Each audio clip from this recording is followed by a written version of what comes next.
நற்செய்தியின் உண்மை பயன்.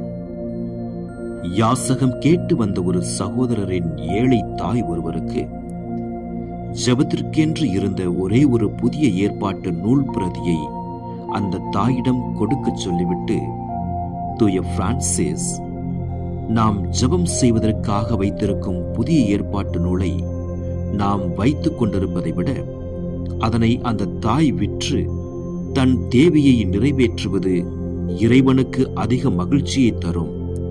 இந்த நூல்தானே ஏழைகளுக்கு உதவுவதை அதிகம் வலியுறுத்துகின்றது என்றார். செலானோ 2ஆம் நூல் 91. இன்றைய சிந்தனை: நற்செய்தி உணர்த்துவதை செய்வது நற்செய்திக்கு உயிரூட்டுவதாகும். நாம் நமது சொத்தாக வைத்திருப்பது எவ்வளவு நல்லதாகவும் தூயதாகவும் இருந்தாலும் நாம் நன்மை செய்வதற்கும் பிறர் தேவையை நிறைவேற்றுவதற்கும் தடையாக அவை இருத்தலாகாது. அப்படி இருப்பனவற்றை களைந்தெறிவது நற்செய்தி ஊழியம் செய்வதற்கு ஒப்பாகும்.